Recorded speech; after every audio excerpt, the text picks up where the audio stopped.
Si elle n'est pas à proprement parler un sport, la boucherie est une profession parfois physique. D'ailleurs, comme les sports, elle requiert une solide formation, un savoir-faire et de l'entraînement. C'est donc tout naturellement qu'elle a aussi ses championnats du monde. La dernière édition s'est déroulée il y a quelques semaines à peine, c'était en Australie.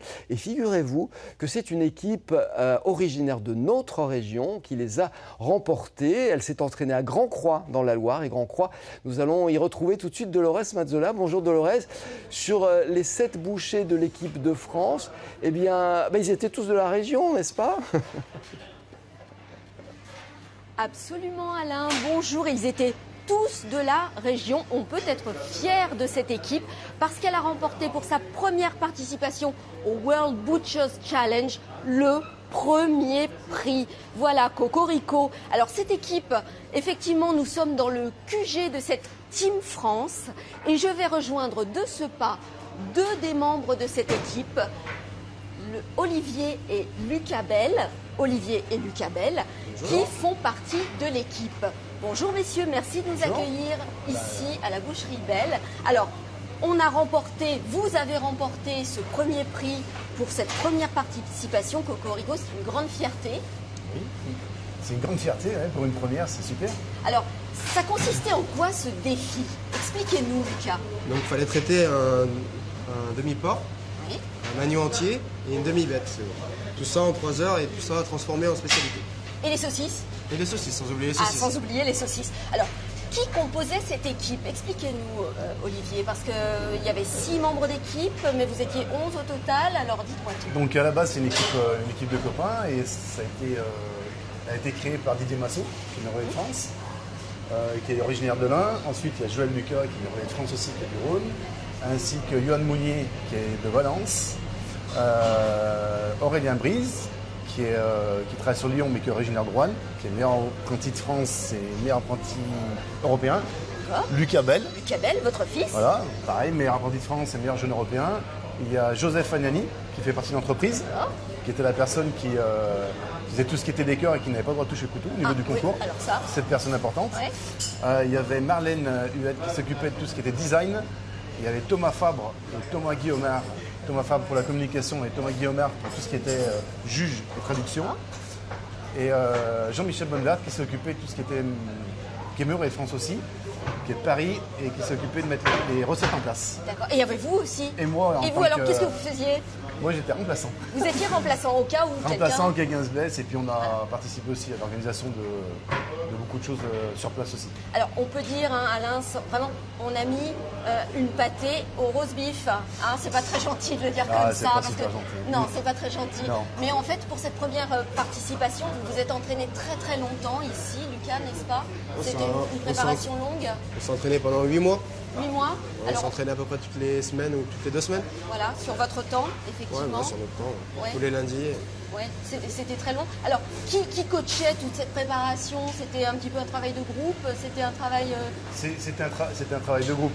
Après, chacun amenait ses idées, et puis on les mettait en commun, et puis on essayait de les appliquer.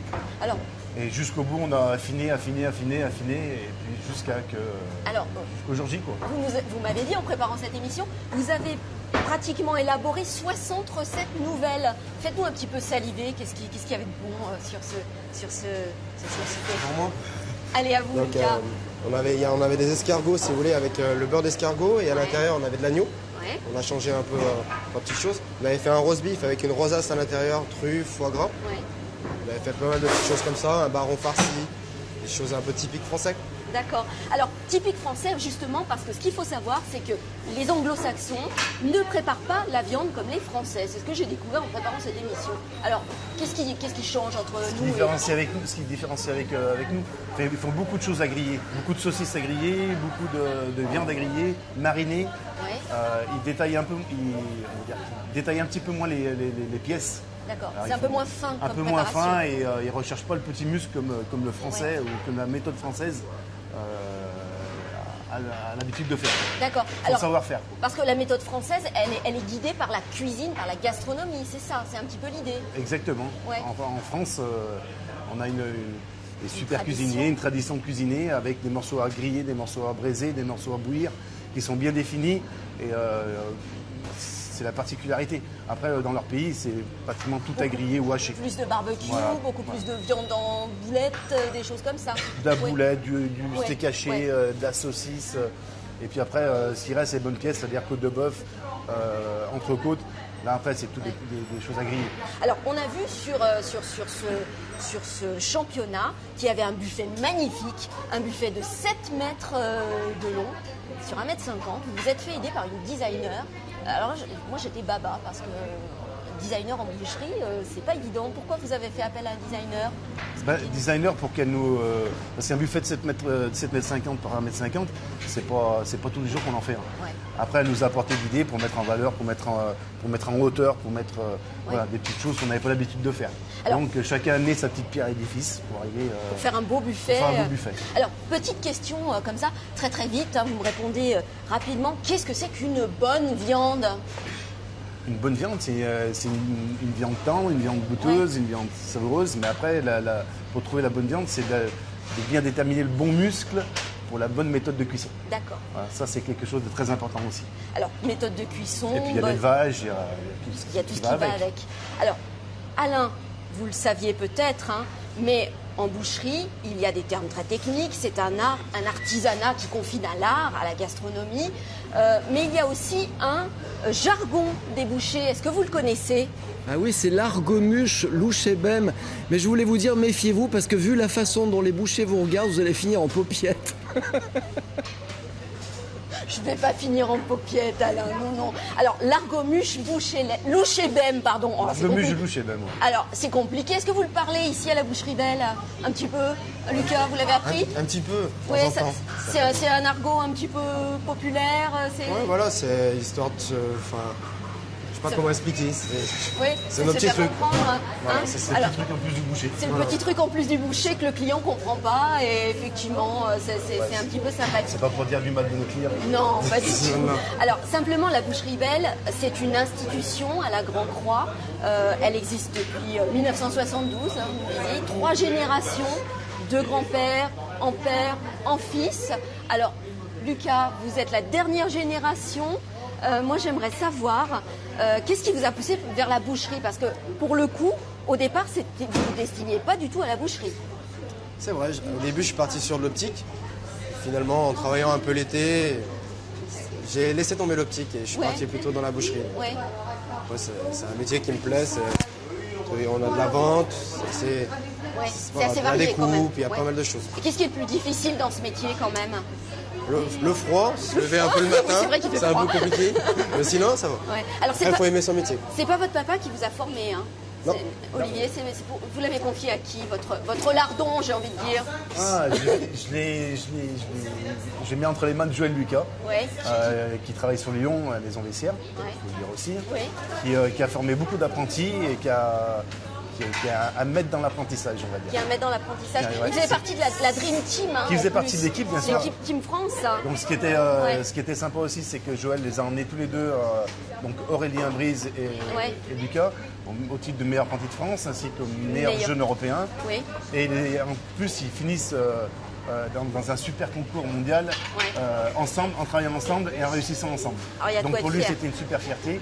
Ouais. Et aussi, je pense, c'est le résultat aussi de son investissement, qui est énorme Ouais. pour les jeunes. Alors, la boucherie, vous me disiez aussi en préparant cette émission, elle se modernise. C'est pas quelque chose qui regarde en arrière, qui vit sur ses lauriers. La modernisation, ça veut dire, est-ce que c'est aussi les nouvelles viandes? Vous voyez ça comment d'un bon œil, vous? Par exemple, est-ce qu'on vous demande de la viande de bison ou des choses comme ça, un petit peu nouveau? Ou est-ce qu'on reste sur ces superbes pièces là qu'on a ici? Il faut des deux. Il faut des deux. Il faut des deux. Ouais. Après, il faut toujours des nouvelles viandes, oui. Après, Ouais. on a déjà des très bons producteurs chez Ouais. nous, des belles Ouais. viandes chez nous. Après, peut-être pas aller les chercher si loin. Oui. Mais après, on peut transformer ces viandes à la base avec une bonne matière première en d'autres spécialités. C'est ce qu'on a voulu aussi apporter avec ce concours. Faire voir que la viande, ça se transformait. Ouais. On pouvait la mettre en valeur différemment qu'avec un morceau de barde ou un morceau de ficelle. D'accord. Alors, simplement, vous m'aviez dit aussi en préparant cette émission que si vous étiez resté en Australie, eh ben, vous aurez gardé hein, là-bas. Vous auriez trouvé un employeur facilement. Les Australiens étaient prêts à vous garder. C'est un métier qu'on ne fait pas trop voir, la boucherie. Ouais, mais c'est un métier qui peut s'exporter et qui aura besoin de s'exporter. Et on l'a vu aussi avec ce concours, hein, c'est ce qui nous a apporté beaucoup de choses. Et parce qu'il y a des choses qu'ils ne connaissent pas, on a des choses à apporter chez eux qu'ils peuvent nous en donner. Et il y a un échange qui devrait se faire. J'espère qu'il va continuer à se faire pour développer autant notre métier que pour donner envie aussi aux jeunes de partir et donner envie à notre métier. D'exporter le métier. nos Alors, choses. simplement, il y a eu beaucoup d'apprentis qui sont passés dans les murs de la Maison Belle. Combien à peu près? Depuis une quarantaine d'années. Vous avez une petite idée, Olivier? Après, 200, 250 à peu Ouais. près. À peu près. Ça veut Après, dire- ça a toujours été la marque de la fabrique de la maison, de travailler avec des jeunes pour qu'ils puissent faire quelque chose Oui. plus tard. Alors, ça veut dire que c'est un métier qui séduit les jeunes, par exemple, Lucas. Vous avez... C'est sûr, moi en tout cas, ça m'a séduit. Ça vous Après, a séduit? il faut vraiment. Enfin, c'est ou on l'a ou on l'a pas. Ou on l'a Après, ou on il l'a faut- pas. Voilà, c'est ça. C'est un Si métier ça plaît, difficile ça quand plaît. même. Après, tout le monde vient et enfin, il n'y a aucun problème. Tout le monde va se lever si son métier lui plaît. Après, c'est sûr que si ça plaît pas, la boucherie, c'est pas la peine d'essayer. Alors, il y a de plus en plus de filles aussi qui sont attirées par le métier. Il y a des filles, hein, il y a des filles de plus en plus et qui font des bons résultats et font des bons résultats. qui sont très motivées. D'accord. Alors, dernière petite chose, dernier petit conseil, parce qu'il fait un petit peu froid. Hein, et effectivement, moi, Olivier, j'aurais voulu que vous me conseilliez un petit quelque chose à cuisiner, pas trop compliqué hein, quand même, et de saison et pas trop cher. Qu'est-ce que vous pourriez nous proposer? Eh ben, pour l'instant, le plat de saison, c'est le pot-au-feu. C'est le pot-au-feu. Alors, C'est oui. le pot-au-feu qui est ici. Hein. Ah, parfait. Vous avez du pot-au-feu avec un morceau de basse-côte, un morceau de mince, du jarret. Et puis après, on fait la galette aussi pendant tout le mois de janvier. La galette de viande, comme la galette, Comme la galette des rois, mais à la avec la viande. fève et la couronne. Oh, c'est parfait. Donc, Alors, pour passer vos commandes. bon, bah voilà, Alain, vous avez compris. On pousse la porte du boucher, même si on ne parle pas le louchébem, l'argomuche louchébem, et on lui demande poliment des conseils parce que le boucher de quartier, il est là pour ça aussi, pour vous aider à préparer de très bons petits plats. Merci, messieurs, de nous avoir accueillis dans votre boucherie. Merci, Parfait. Et encore Dolores. bravo pour ce concours, ce prestigieux prix. Bravo. Merci beaucoup, Dolores. Merci à eux. Et ne me faites pas croire que vous allez cuisiner de la viande, Dolores. Je sais que vous et la cuisine, ça fait deux. Mais vous avez bien d'autres qualités, en tout cas. Merci beaucoup. À très bientôt.